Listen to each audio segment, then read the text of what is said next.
And the thing that's scary to me is the people that are developing this technology are racing as fast as they can to get to a super intelligent AI. And guardrails are like a secondary or tertiary concern. And that to me is not a good thing at all.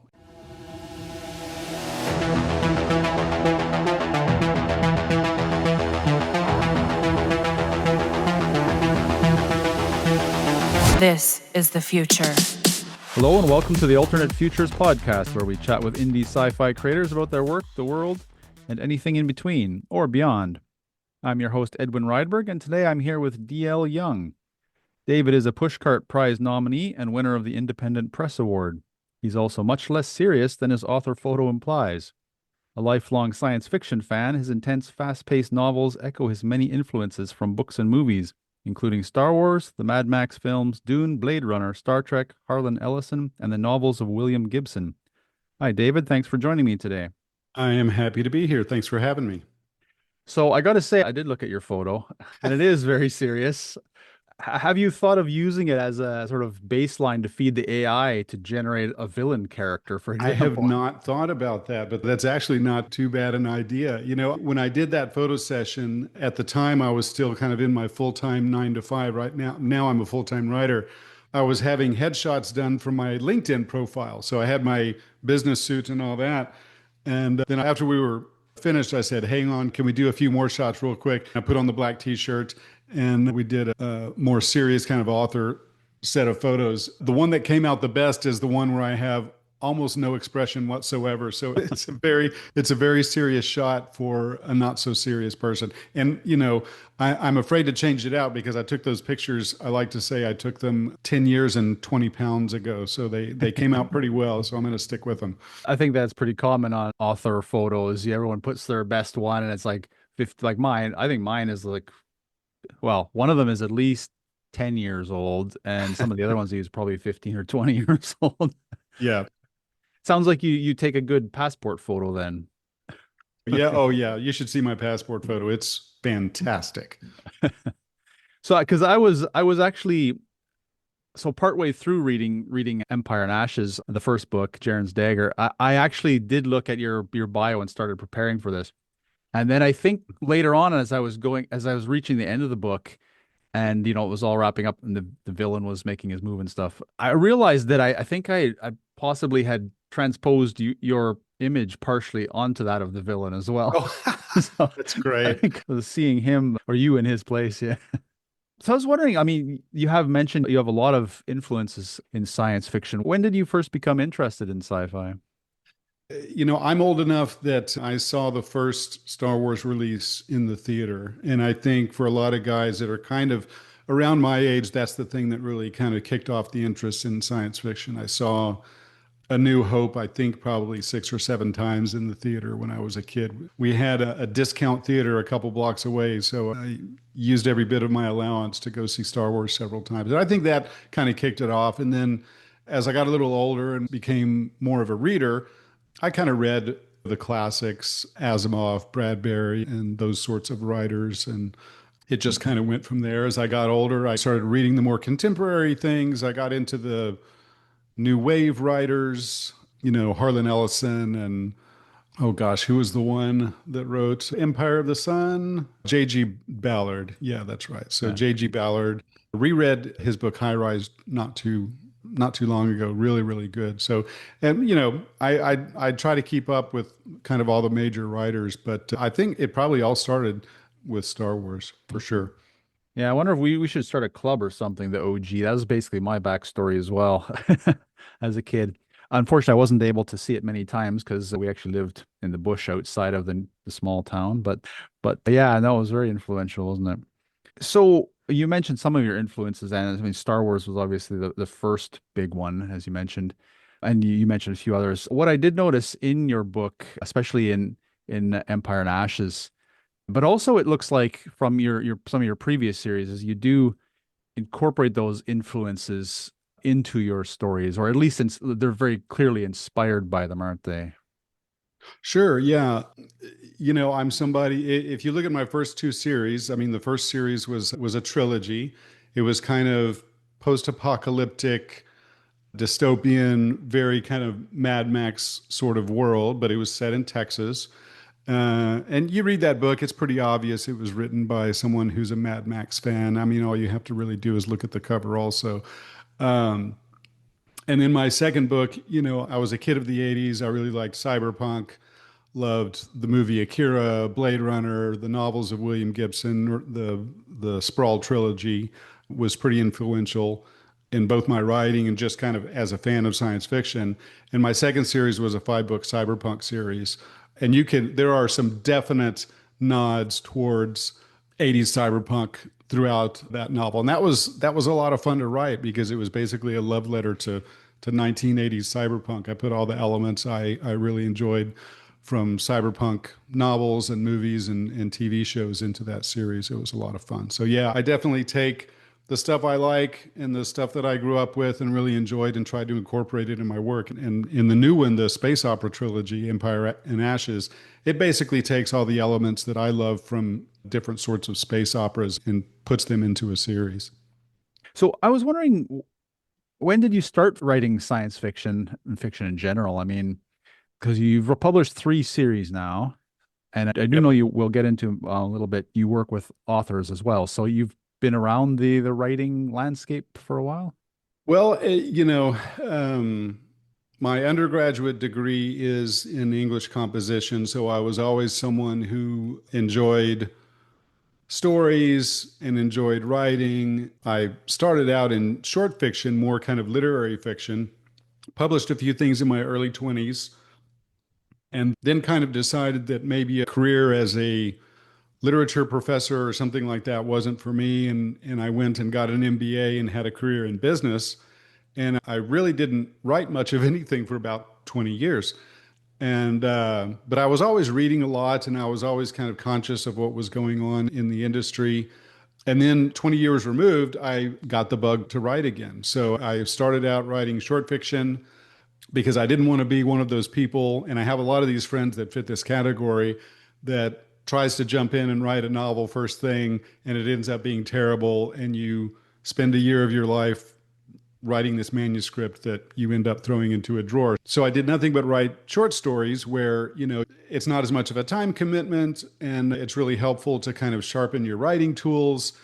And you're writing something 3 to 5,000 words. You don't really have to outline for that kind of thing. So I did nothing but that for I want to say about 4 or 5 years. And then, kind of the first step is getting published. And then the second step is getting published in a good place. And then the third step is winning an award, that sort of thing. So by the time the market gave me the signal that my writing was sort of okay, that people were enjoying it, that's when I decided that maybe my tools are sharp enough to write a novel. And so that's when I jumped off the cliff into the novel writing. And at that point, where you still had your day job, presumably. Yes. Yeah. That was when I wrote my first trilogy. That was a lot of fun. It was a very busy time in my life, 2 small kids, pretty demanding career. My wife also with a pretty demanding career. We both worked in the IT industry. And so I would have to find time to write. I actually got up at 4 a.m. every day, Monday through Friday, and wrote for a couple hours before I actually went to my 9 to 5, which is kind of the John Grisham novel. That's what he did when he was writing his first novel. I figured, well, that's the only time I'm going to be able to find to write. So that's what I was forced to do. And for somebody who's not a morning person by any stretch of the imagination, that was quite an adjustment in my lifestyle. But, amazingly enough, once you start doing that, getting up that early, your body does sort of adjust and you do get used to it. Yeah, I was wondering, I mean, at what point did you make the transition to full time? I want to say it was about probably about 4 years ago, right as I was starting to release my Cyberpunk series, is kind of when I made that transition. And was there something that inspired that, or you just felt like you were having enough success that you could go that way? Well, I figured I could retire slightly earlier than planned and try to write these novels that I would like to write, or I could wait another 10 years and try to write those novels with maybe less mental faculties than I would as a 10 years younger person. So It was really more about kind of the timing, and I was ready to do it. And, I have a very supportive partner who said, yeah, if you want to do this, let's go for it. And, my kids, by this time, my kids were a little bit older.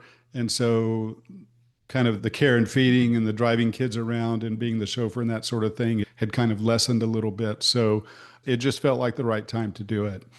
Yeah, and I guess you want to start before you get too many aches and pains and various physical issues like we were discussing before we This, started. this is true. This is true.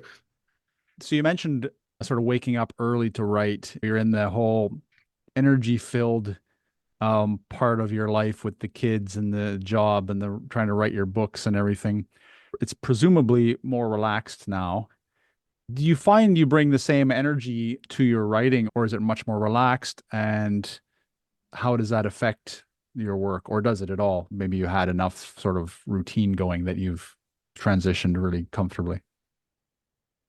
Oh, I mean, well, the big difference is I'm not getting up at 4 in the morning, which is nice.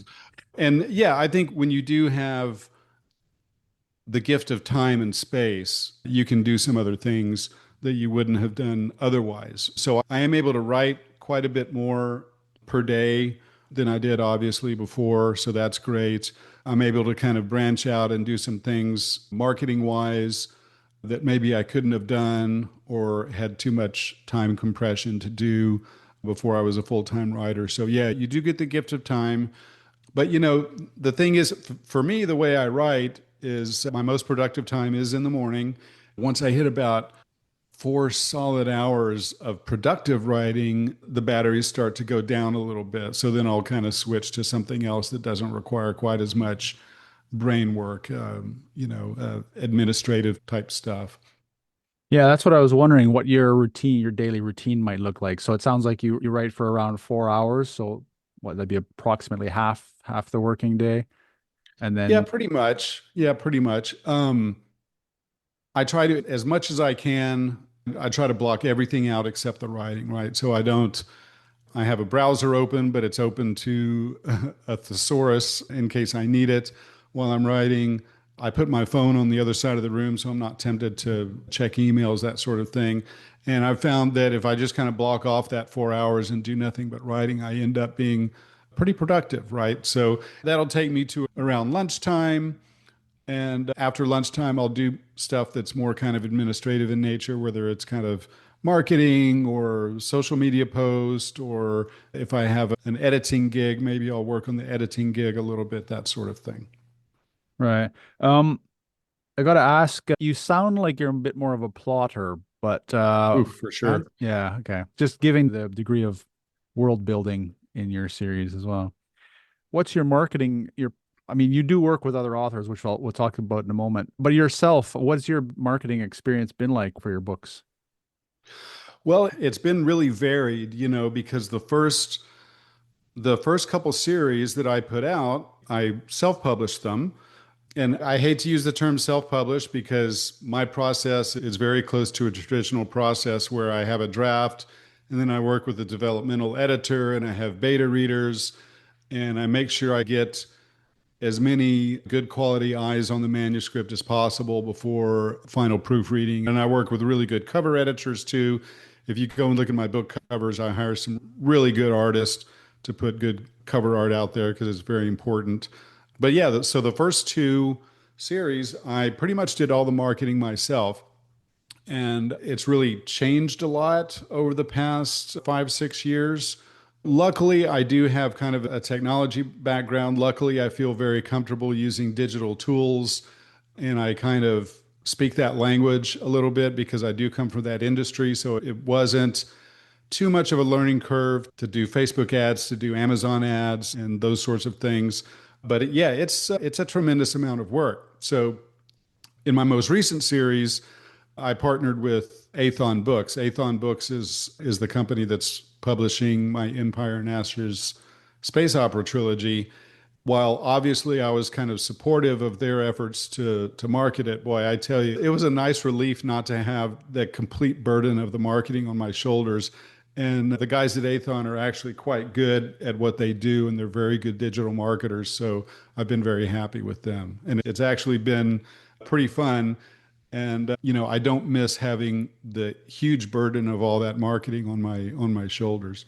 Yeah, I mean, given the number of authors from that are represented by Athon on Alternate Futures podcast, I think I should try and get an affiliation with them or something. Yeah, yeah, yeah.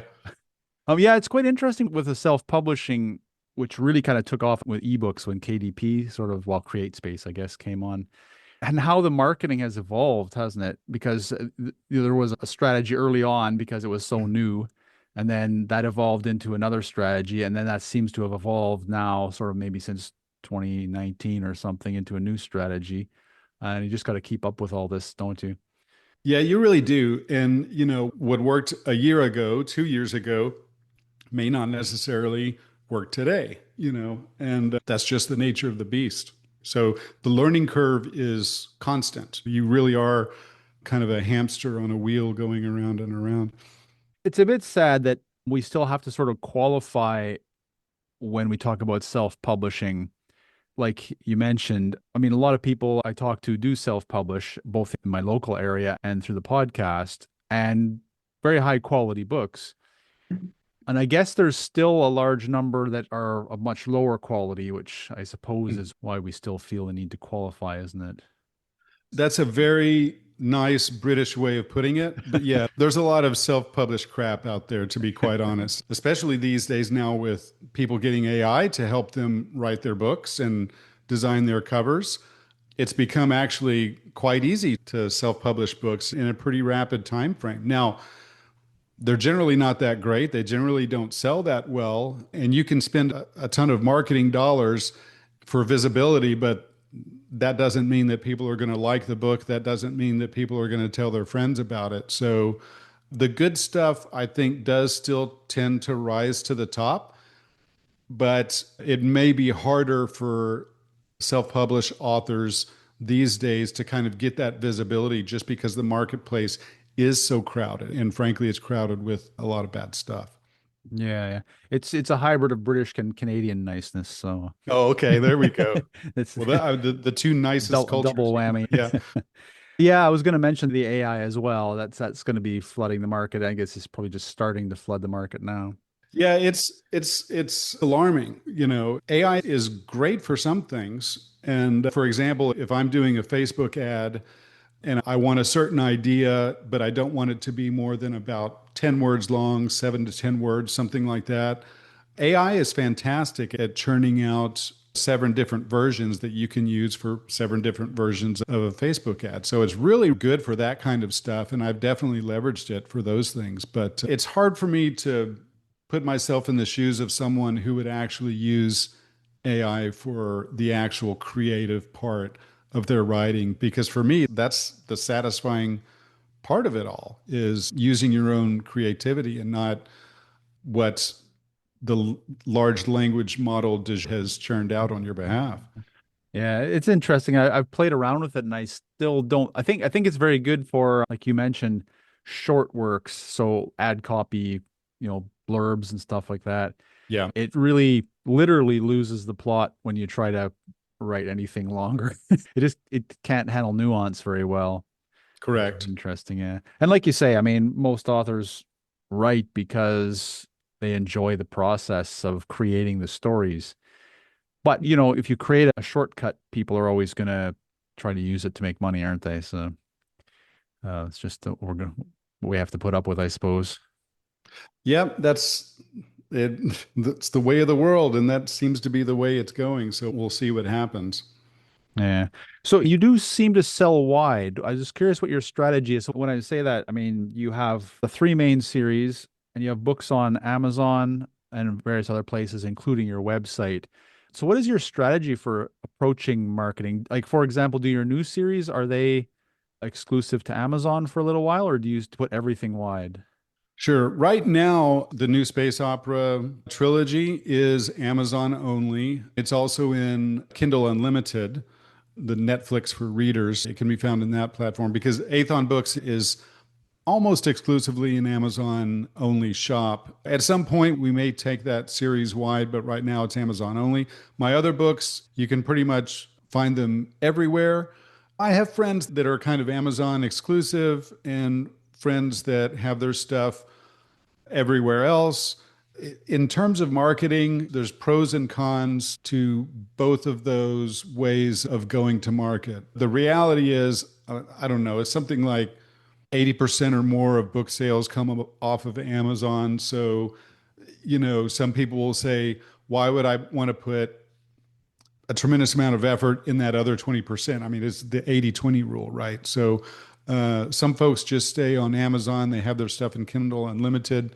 For some folks, it's more important to have a more diversified portfolio, so to speak, and have their books available in lots of different places. So, I'm not entirely convinced which model is the best one because I've seen people have incredible success using either of those methods. So, I'm pretty agnostic about it, right? I think, if you write something that people really like and people really respond to, I think that's probably the most important marketing, probably even more important than the platform you choose for discoverability. Have you seen any, I don't know, with your early series, did you start on Amazon and then go wide, or was it wide straight away? Because I'm wondering if you've seen any differences in sales. I mean, obviously, sales change over time as well. I think I've experimented with both ways, with Amazon only and with, wide distribution. And I don't know if there was a huge material difference between the two. For me, just in general, I mean, and this is the way I invest money as well, I like a diversified approach. So I am more comfortable just for my own stuff, having it available in different places. So if you want to, my first couple series, you can find those on Amazon. You can find them on barnesandnoble.com. You can find them in Waterstones. You can find them on my own website. You can actually buy them. But for my current series, it is Amazon only because that's where my publisher is and they excel at Amazon only marketing. But when I'm kind of doing stuff on my own, I tend to take a more diversified approach because there's some people that just they hate Amazon and they don't want to support Amazon, right? And Amazon is the big bad monster that's coming for us all. And they would rather buy their books anywhere but on Amazon. And, you need to make sure you do have titles available for folks that kind of fit in that category. Right. Now, you also work with other authors doing editing and marketing. How did you get into that? How did that evolve from your own writing? Yeah, it was just, it was kind of a natural evolution. There is a local literary not-for-profit organization here in Houston called Write Space. I would teach classes for this organization, classes in outlining, classes in self-publishing, what else? And I actually had people sort of approach me about editing. So it's not something I actually saw it, but the more I got involved in the writing community, these opportunities just kind of came my way. And so enough people asked me the question that I eventually, kind of decided, okay, well, this is something I can do, kind of as a side gig in the time I have during the day when I'm not actually writing. And it's great because a lot of the writers I work with, they're kind of newer writers. They're trying to find their way. And I know how important it was for me to have someone who was positive and supportive and gave helpful advice as I was getting started. And it's also great because it helps me keep my writing tools sharp, right? So the better of an editor you are of other people's work, the more you're able to see problematic areas in your own writing. So yeah, it just kind of evolved out of people coming to me. And then I decided I'll go ahead and offer this as a service through my business. And any interested authors listening, you can access that through your website as well, can't you? That's right, dlyoungfiction.com. So, putting you on the spot a little bit as the editor and marketer, what's the most common issue you see relating to editing that you'd like to discourage authors from doing? Oh boy, the most common thing that I see. I guess what I see most in newer writers, and I tend to work with newer writers a lot, are a couple issues. One is around kind of plausibility and, if something bad happens to this character decides to do a certain thing, right? And the character's decision doesn't really make a lot of sense within the circumstances of what's happening to them. like they just witness a murder or something and then they go have a cup of coffee. That's not something that's believable, right? You have to put yourself in the position of the character and think, if this happened to me and I was this character, knowing what they know, what's a realistic way to react to this sort of situation? What newer writers do, they're anxious to get to the next plot point. So they will point the character in the direction of the next plot point that they think is interesting. And without really having a good, legitimate, believable, plausible reason for that character to kind of move in that direction. So that's one thing I see quite a bit is plausibility of character decisions at crucial points in the story. And then another one I see a lot is sort of the internal emotional life of characters. And this may be something that's a little bit more common to genre fiction because, literary fiction, especially contemporary literary fiction, there's a lot of navel gazing that goes on, right? The characters are thinking about themselves and their feelings, and that takes up a good portion of the page. In genre fiction and science fiction and fantasy, especially, writers they really want to talk about their cool world or their cool science fictional concept and all these cool things that they've built. And sometimes they'll shortchange the interior life of the character. And so while you may have an interesting plot, you don't necessarily have an interesting character arc going on. And you don't have interesting moments where the character is faced with doubts and fears and things like that. So I think sometimes in genre fiction, especially with new writers, the character's emotional journey, for lack of a better term, isn't probably as strong as it should be. And I do see this kind of over and over again with newer writers in science fiction and fantasy. Yeah, I could appreciate that. I imagine sci-fi fantasy probably is one of the genres that suffers from it the most. This is true. This is true.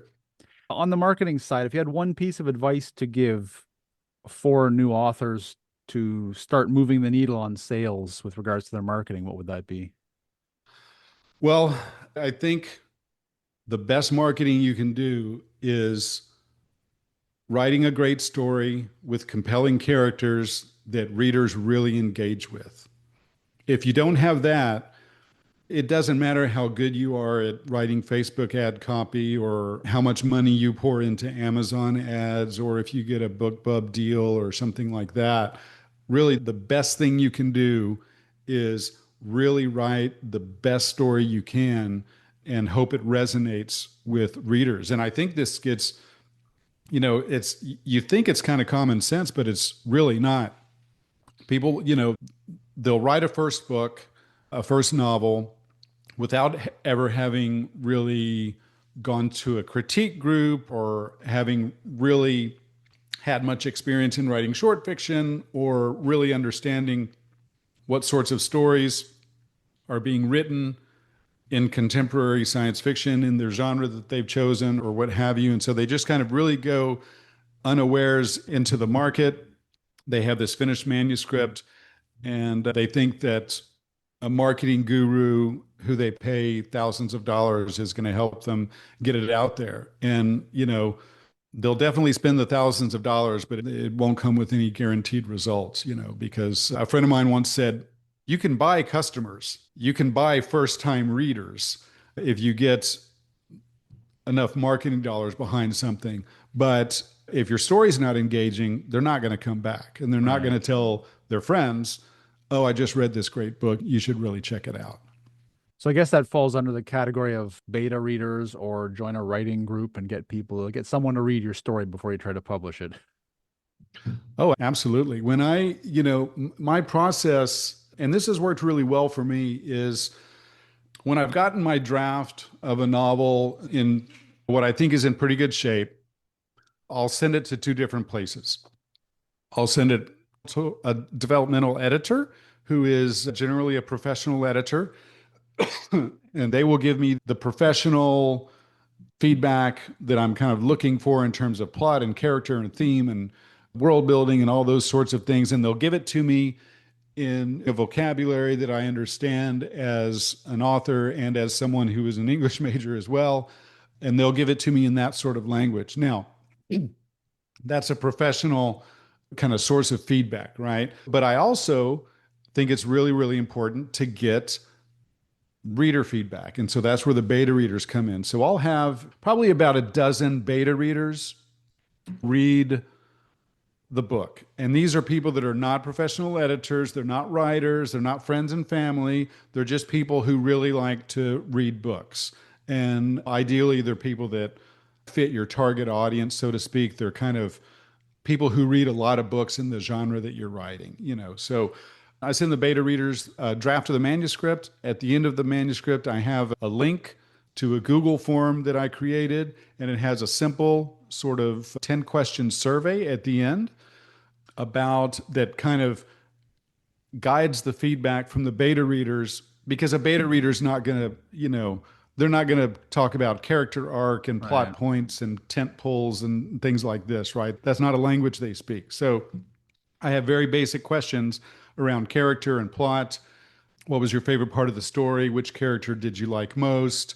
Was there a part of the book where you got bored and found yourself skipping ahead? The sorts of things kind of the everyday reader can understand and respond to. And a survey they can do in, you know, about 10 or 15 minutes. And so I'll get all those back. And Google Forms is great because it dumps all of the input into a spreadsheet for you. And you go and you look at all that feedback. And if you see certain commonalities in the feedback, like if there was a certain character that the readers didn't care for, or a certain point in the plot that was confusing for them, or a certain technology, like if you're science fiction, if there was a technology that wasn't clearly explained or was confusing, if you see more than a couple people call that out and mention it, it's kind of a yellow flag for you to go back and look at it and see what you can do. So for me, it's important to get both a consumer side feedback from your fan reader, but then also that professional feedback from a professional editor. And I think if you, in a very smart, sober minded way, incorporate both those pieces of feedback, you generally have something pretty good at the end of it. Do you find your beta readers off your email list, or how do you come by? Because that's often difficult. You know, it's a bit of a chicken and egg thing. It's sort of hard for me to remember because some of them have been with me for years now, but I think maybe originally I asked my mailing list if they were interested. I may have gone to a few genre specific Facebook groups and kind of asked the public at large if they were interested. It kind of came about that way. So yeah, it was just I kind of picked them up over time, and a lot of them have stuck with me. Some of them drop off just because, you know, they're not getting paid, right? They're doing Of this out of course, the yeah. goodness of their hearts. So you don't always have time to just read a novel within a few weeks or whatever and give feedback. But I mean, now my reader list is sufficiently large that I can tap into that if I need to. Yeah, it's one of those things. I guess you have to sort of grow it organically, don't you? Yeah, but I mean, you'd be surprised. Like when I did my cyberpunk books, now there's a lot of cyberpunk related groups on Facebook, and so I went to several of these, and some of them have hundreds of thousands of members. And so I asked the moderators if I could post about, you know, finding beta readers for this series, and they were like, "Yeah, sure." So I had a post with a little link to a little questionnaire because I wanted to screen people before I sign them up, because Right. some people are just looking for a free book and they'll never give you feedback. Just going to the Facebook groups, and this is going back probably about 4 or 5 years ago, I think I had well over 100 people want to sign up to be beta readers just based on the post that I said, look, here's the sort of story I'm writing. If you're interested in being part of the beta reader team, you know, just answer a few questions and we'll let you know. So from that 100, you know, I asked some very kind of qualifying questions. Who are your favorite authors? How many books do you read a month? And this sort of thing. So I could kind of winnow out the kind of quote unquote whale readers, the people that read a lot, the people that are very engaged by science fiction and cyberpunk, especially. And I was able to get, I think for that one, I probably used about 2 dozen beta readers because I just had this wealth of riches from people who are interested in doing it. Now, you do have to kind of play the large numbers game, because if it's just random people you don't know, 20 people will say, yes, I'll do it. And then of those 20, maybe 10 will read the book. And of those 10, maybe five will actually give you feedback that's useful, right? Right. So you do sometimes have to play the large number game. But I am lucky that I have a group of beta readers now that give me very solid feedback and are quite reliable. So, speaking of books, then onto your book. Well, your books. But so the latest one's Empire and Ashes series, which is currently a trilogy. Are you planning to make that longer? It's going to be, I think the market may decide that one, whether I go beyond the three books. If you read through the trilogy and you read through the third book, there is one area that could possibly be explored for further stories. We'll just have to see how it goes. This series, the third book just came out maybe about a week ago or something. So, they were released in pretty quick succession. Book one came out, I want to say, right around mid-July, followed, next month by book two, and then book three just came out. So as we're speaking, which is later in September, book three has been out for a couple weeks now. So Right. And so basically, I kind of almost look at it as a space opera, but it's listed as military, sci-fi slash space fleet, I think is where it's listed yeah, on Amazon. yeah, And it centers around a main character, Jeryn Lorsey. Did I pronounce that right? yep, And he's a sort of new operative within the realm, which is a giant governing body of known civilized space, it seems.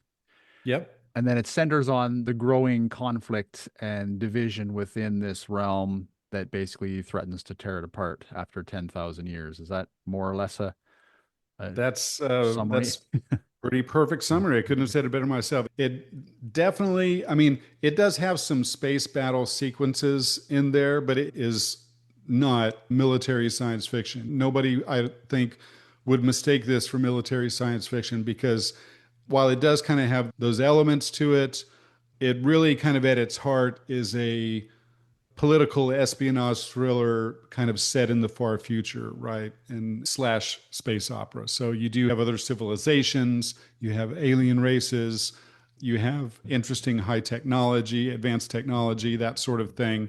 So it definitely hits those Star Trek, Star Wars notes that I find enjoyable, but it's definitely not military science fiction. So if you're looking for something that looks like the current American or British Navy set in space, this is not it.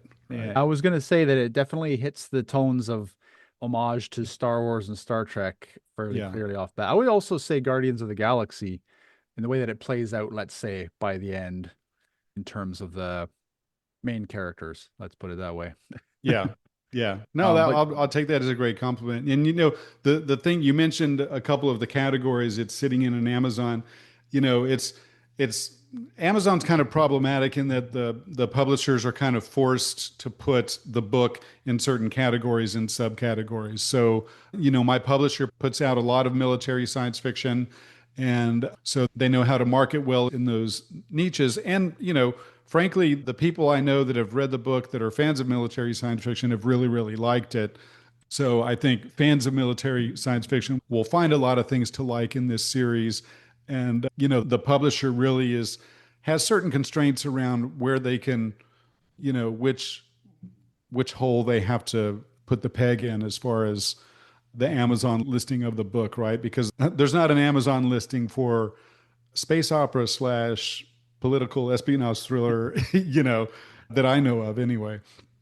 yeah, Amazon is a bit stingy on the bisect categories. If you use some of the other publishers, they have much wider range of categories you can choose from, industry standard categories.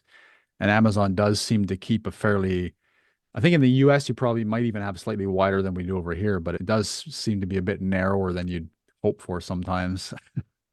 Yeah, it's crazy. And, they do virtually no policing on it, by the way. If you go to the cyberpunk Yeah. category, it's like, you know, I had an alien's baby, Yeah. or something like this, these weird titles that are nowhere even remotely close to cyberpunk, right? If you go and look at the top 50, there's maybe what looks like 10 cyberpunk books in the cyberpunk category. So they have these categories, but a lot of times they're almost meaningless. Yeah, I've noticed the same thing. So I've interviewed a few people who've written superhero stories as well. And that category, it's pretty obvious as well. It's kind of a hit and miss. Some periods you'll see a lot of classic superhero type stuff. Other periods, it looks almost like romance more than Yeah. superhero, even including the way the covers look.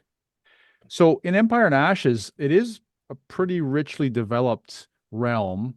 So this is a realm within civilized space that harbors many different species, cultures, etc., many different planets and solar systems. So you've developed technologies, different species, etc. I was just wondering, sort of the world building question on the world building then. So how much time did you put into developing all this? Did it happen sort of as the story was progressing and you just added bits in, or did you, because at the end of the book, it does have some historical and sort of archival bits as well Oh, included right. as Yeah. for the Yeah, I did the old Dune trick of putting a few appendices in the back, which was fun, which, were basically lifted from a lot of the pre-work I did as far as the world building. And to your question, no, I definitely did not plan as I went along. I'm definitely someone who does a lot of pre-planning and world building on the front, especially something like this, right? Where it's set 20,000 years in the future, something like this. And it's a world completely different from our own. So you really have to plan everything. You have to, think about what are the economics of this world? How are the politics? What's the situation as far as civil rights and things like that, religion, that sort of thing. So, yeah, really, I really had a lot of fun with some very deep world building, deeper than I'd ever done in any other series before I got started. And that was really helpful, right? Because once I had this huge playground that I had built, it made it a lot easier for me as I started doing the plotting to find my way through it. So one thing I was curious about, I was just thinking of it now. So you have a number of different solar systems. So you use for faster than light travel, you use interstellar gates, Yep. which I'm interested to ask about in a moment. But what I was just thinking is, do you have like a map on your wall or something where each gate goes to and which system? I can almost see like a giant map or something. Did you map that all out, or how did you keep track of everything that way? I didn't map it out. The thing about the gates are it's kind of a cheat, really, right? It's like you can either go into a ton of hard science fiction detail about how these civilizations travel faster than light. It's not a hard science fiction story. I'm not really a hard science fiction writer, so I didn't really want to go there.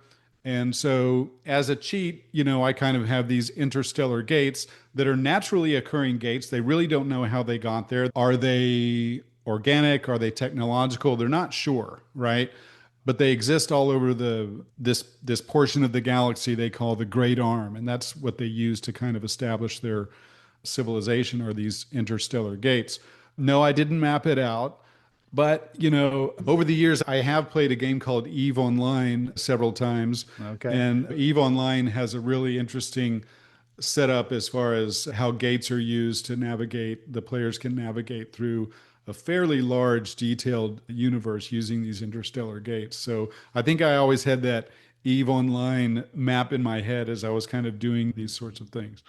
All right. Because the But thing it may interesting, be, but the gates actually do become, they weren't just a shortcut to get characters from point A to point B. They actually become a fundamental part of the story as the trilogy progresses. yeah, I was going to say they did remind me of Cowboy Bebop as well. You can throw that as a maybe inspiration. But Yeah. yeah, so I was going to ask you about that. Is that one of the reasons you found the gates attractive is because you could use them as a plot device within the story? Yeah. And, I think I, as I was plotting out the story, I had a pretty detailed plot for book one, and then book two and three.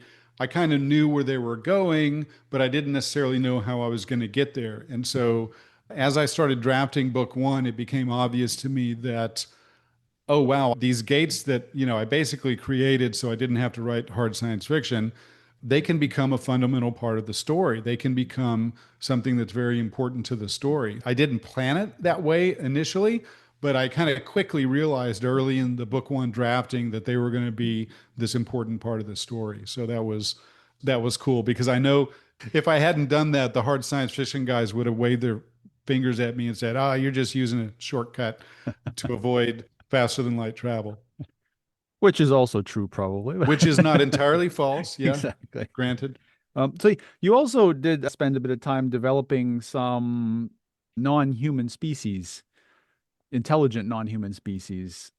Shouldn't be a spoiler because we're just talking about the details, but to let me know otherwise. So you have a dog-like humanoid species, a reptilian, and I don't know what the other one, I would just call it like hypersensitive, not really intuitive, but And an empath. Yeah. yeah, empathic, I guess is the best description of it. So how much time did you spend developing those, or was that kind of like, oh, I just want to have a dog species? Yeah.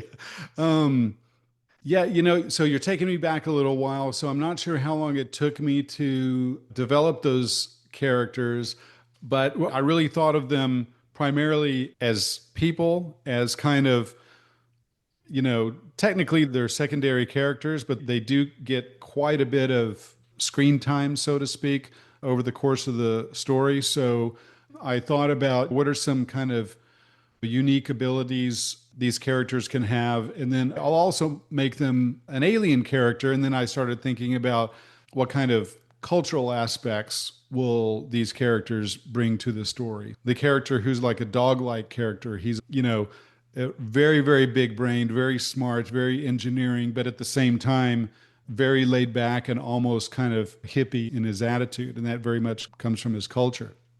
The lizard character is basically, comes from a very kind of warrior culture, and this character is essentially Ronin samurai, right? He's basically kind of a samurai character, very religious, very philosophical, and he's kind of this philosophical warrior sort of character.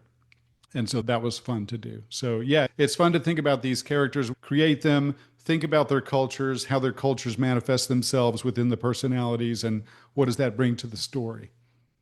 Right. Did you so I don't know how to phrase this. So when I first started writing, I was looking at trying to create a truly alien. I realized, I think, fairly quickly that that was an incredibly difficult task, not only for me because of my own human biases, but also to convey anything to the reader of a character that's truly alien, right? They have to be something that we can relate to in order for us to understand them in a way, I think. But I was wondering, so my impression at least was that kind of like Star Trek, all the aliens are more pretty much bipedal and humanoid in form. Was that just because that was the easiest and just came to mind that way? Did you explore anything further on that regard, or was it just like I like these characters and that's fine with me? Yeah, I mean, I think what it kind of came down to, and I know exactly the type of thing you're talking about. And the author, I think Werner Vinge is his name, that did A Fire Upon the Deep, Yeah. did an incredible job of creating an alien species that's completely alien. Even though they kind of look like dogs, you have kind of a pack brain that's shared between a group of these aliens. And it's a very interesting concept, and it serves the story quite well. And it has a very specific story purpose for it. So for me in this book, it wasn't really an exploration of otherness or alienness. That wasn't really core to the story. The core of the story is Jeryn's character arc, going from this person who's in way over his head to someone who can potentially have an empire wide impact on things and possibly prevent a civil war, right? So it's the story of his growth. There's only so much room you have in a novel. So because it wasn't necessarily an exploration, there was nothing at the center of the story about exploring alien cultures and things like that. So, I didn't make them too far removed from what we think of as a human centric way of thinking and state of being, because it probably didn't serve the story to do something that was that way out there. Even though I love reading that sort of stuff and it's really cool when an author really pulls it off, it just didn't seem like it was the right call for this story, if that makes sense. Right. Yeah. Yeah. Definitely. Um, so in another homage to Star Wars, I guess, Hokey religions and ancient weapons, you did, as you mentioned, with well, you didn't tell the species name, but the Zamorians, the lizard people, Yeah. you did give them both an interesting weapon and the religion, the philosophy. How much time did you spend developing that? Or was that kind of like, the philosophical warrior is kind of an attractive character in many of these kind of stories? Well, I like those kind of characters. So I think it was natural for me to kind of bring it to the center of the story, right? So the Zamorian's idea of the path. Book two is called Zamorian Path, in fact. And the philosophy of those people kind of comes to the fore in the story as we progress through book two. And yet they do have these weapons that are a lot like small lightsabers. They're small blades, they're power blades, and our warrior character expert in wielding this sort of blade. And Jeryn has one too that's really the one and only family heirloom he has from a rather disastrous end of his childhood when his parents are arrested and killed. So, yeah, the Hokey religions and ancient weapons are definitely part of this. I had a lot of fun with that. I was able to do it in a way that made it important to the trajectory of the story and the growth of the characters, and that's really the fun of it, right? That's really the fun Yeah. of creating these stories. Right. Yeah. I wanted to move to some of the tech now. We did talk about the interstellar gates, but you have anti-gravity arrays, which is another homage kind of to Star Trek, I would say, in your inertial dampeners. Is that sort of Yeah. the developmental approach you took to it? How can I make this make sense kind of way or explain it a bit more? How did you approach the development of that? Yeah, I can't remember where. I mean, I'm not the first one that's come up with anti-gravity technology, but I thought it would be an interesting way to be a natural limit on velocity, right? So, if you don't have some sort of anti-gravity technology, you could create a spaceship that goes really, really fast, but it'll squish everyone inside it to jelly, right? Right. So, or at least if it accelerates too fast, too quickly. So for me, I found that having the anti-gravity technology that wasn't fully realized as a limiter. So the fastest ships are the ones that have the best anti-gravity arrays that can offset the harmful inertial effects of high acceleration, right? So it doesn't matter how big your engines are or that sort of thing. It's like, how good is your anti gravity array? So if it works at a much higher level, your ship can go a lot faster without any kind of bad effects on your body. I wanted to get into one last topic before we hit the big question at the end. Well, it's kind of two topics in one because I'll try to squish this together. But the main story revolves around the separationist movement and sort of an internal attempt to tear the realm apart. And in conjunction to that, I guess in the history of the story, there was also the machine war. And so I like the idea of, you brought in the AIs kind of thing and like that as well. A lot of questions I want to put together here. But regarding the separationists, I mean, was that we're in a period, obviously, with the great divisions, and it feels like perhaps ideologically the two sides may never talk to each other again without a vast cataclysm to bring them Right. together. Did that kind of thing inspire this story in any way? Well, what I can tell you is that in my books, there are always themes about our contemporary life. They may not be in the front of the story, but they're definitely there. An example from my first trilogy, there's the theme of the dangers of religious fundamentalism and religious fanaticism. It's definitely a theme in that book. It's not in the front of the story, but it's definitely there. In Empire and Ashes, there's definitely a theme around political institutions. What do you do when your political institutions begin to fail?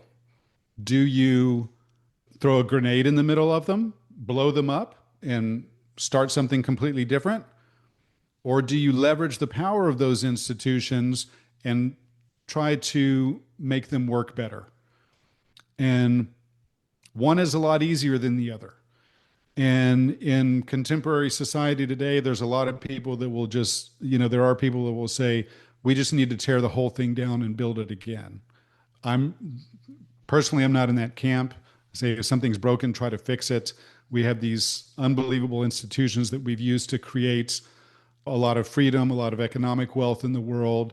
If they're not operating the way they should, let's put some things in place to fix them and try to make them work better, right? You don't just destroy something because it's not working the way you would like it to. So that is what's the best path forward for broken political and societal institutions. That's definitely a theme throughout this book. It's not in the front of the story. It's not preachy. It's not going to beat you over the head, but it's definitely there. And I think, it sounds like you got an inkling of that when you were reading the story, Yeah, which is definitely. good. That's what I want.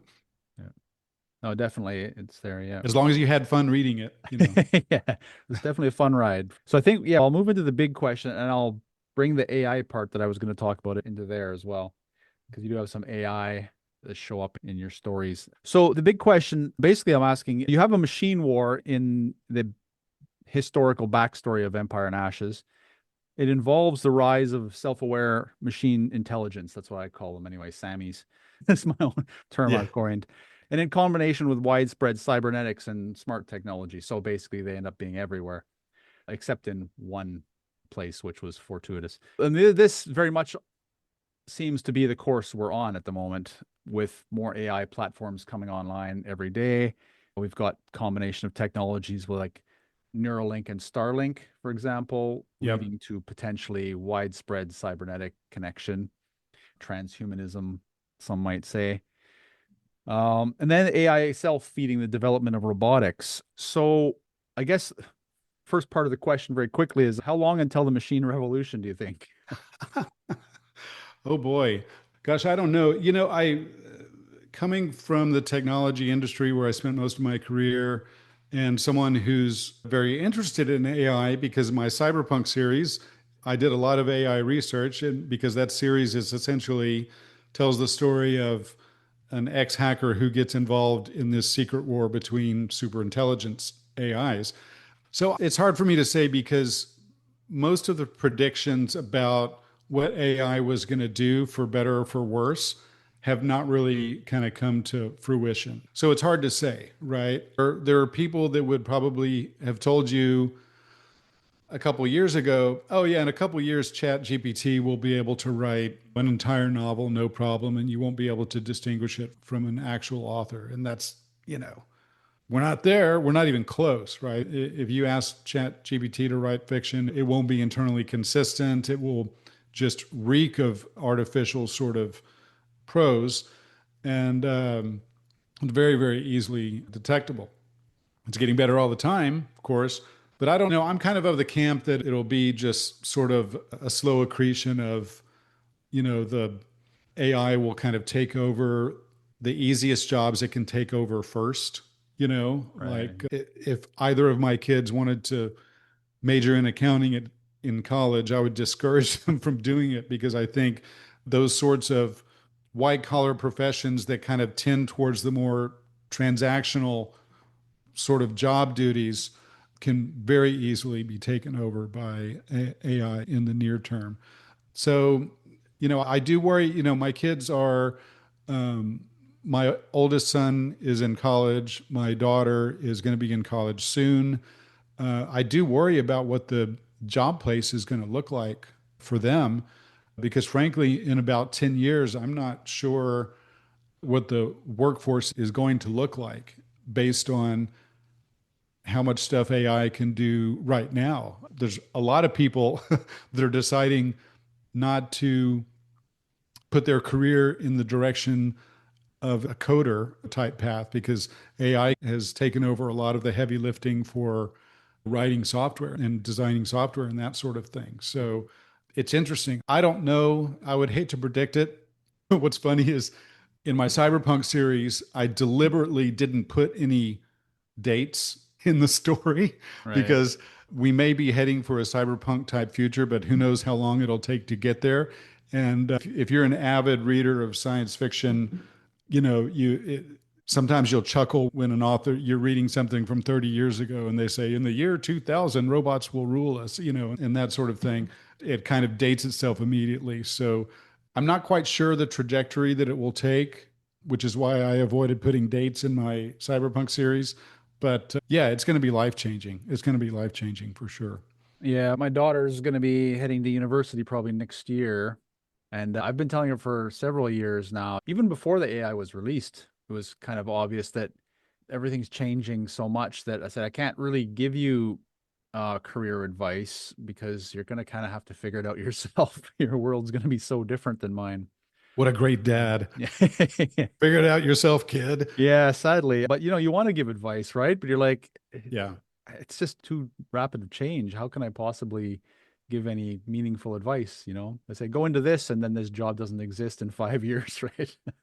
Well, yeah. I mean, when I tell my kids the nature of the way that I performed my schoolwork in high school and college, it completely blows their mind, right? Because Yeah. there was no Google to search. We had to, Yeah.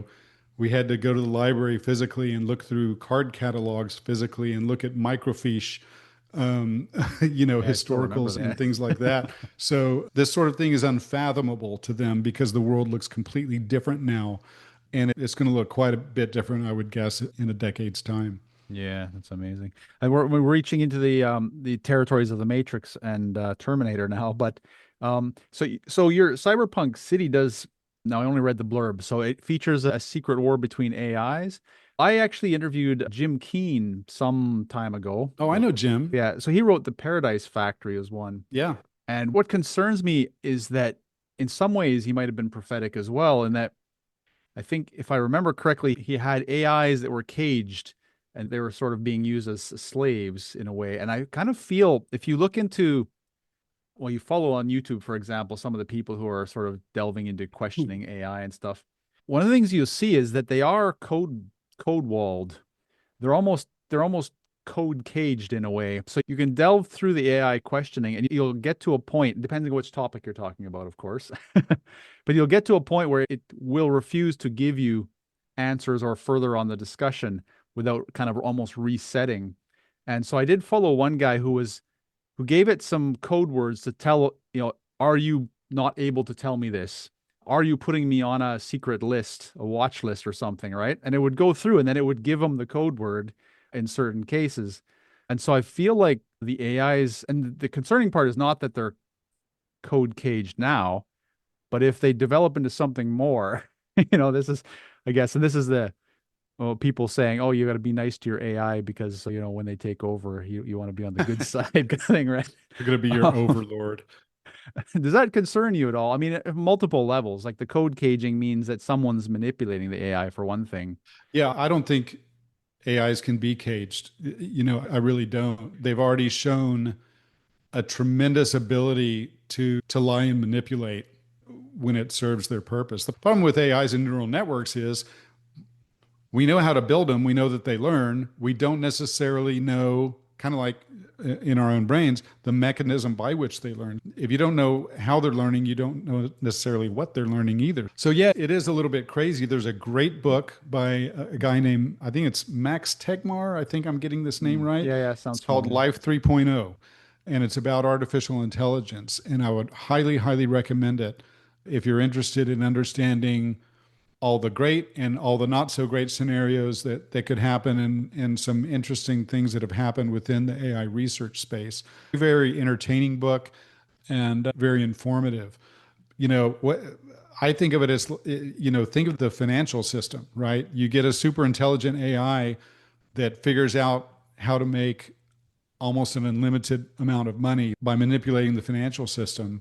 And then it can do whatever it wants to with that money. It can destabilize governments. It can send propaganda to certain political parties and things like that. So it's kind of scary. I don't want to end on a dark note, but it is scary. And the thing that's scary to me is the people that are developing this technology are racing as fast as they can to get to a super intelligent AI. And guardrails are like a secondary or tertiary concern. And that to me is not a good thing at all. And the legislators, I mean, here in the States, all our political leaders are so old, they probably barely know how to use a calculator and they don't really understand this technology. So they haven't done much of anything. They don't really recognize the risk of not having some sort of legal guardrails for AI technology. And I think, we're asking to pay a price for ignoring that, I think. And, my science fiction imagination can go to a very bad place very quickly when I think about Yeah. that. It's a weird thing where AI is in some ways potentially as a species, our children. We're training it, we're raising it, we're giving it information, and we're putting it in the hands of the people who are probably least capable of raising children in a way, right? Right. Which Yeah, is not a great combination. this So is true.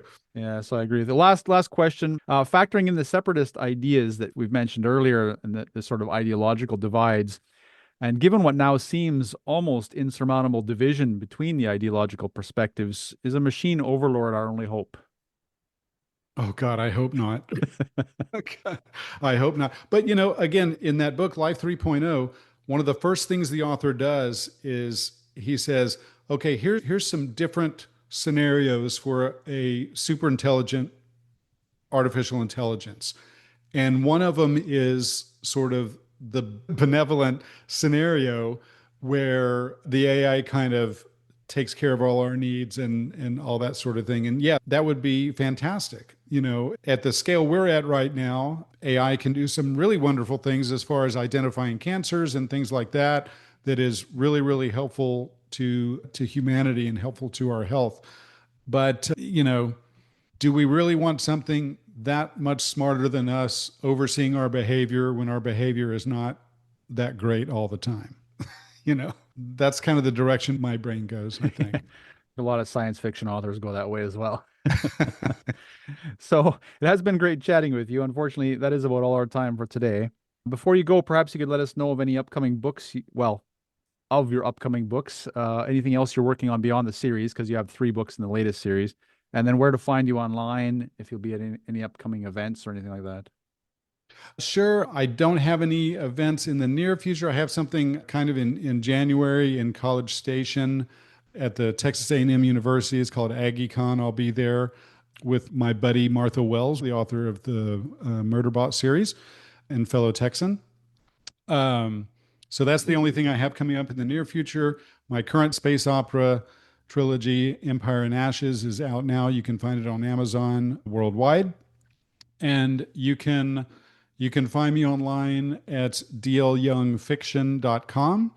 And I'm currently working on my first non-science fiction novel. It's a paranormal thriller. So I'm kind of stepping into almost Stephen King sort of territory here, which is a lot of fun. And it's set in contemporary New York City. So it's really nice not to have to do a ton of world building on the front end like you have to do in science fiction or fantasy. So I'm having a lot of fun with that. And I expect to be through that draft within the next couple months. So stay tuned for that. Excellent. D.L. Young, thank you so much for joining me today. All right. Thanks, Edwin. Appreciate you having me. And thank you for listening. Information and links related to this and all episodes are available at alternatefutures.co.uk. I'm also over at Substack under Alternate Futures, where I post articles on science fiction, socio-technological issues, and futurism. You can subscribe for free or sign up for a paid account if you'd like to support the podcast. If you've enjoyed this episode, why not share it with friends, writers, and other sci-fi fans you know? And if there are any indie sci-fi creators you'd like to see featured, send me a message at podcast@alternatefutures.co.uk. Once again, I'd like to thank you for listening, and I hope you'll join me on the next episode. This is the future. Human error.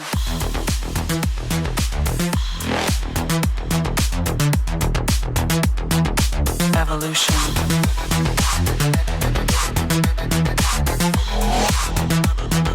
This is the future.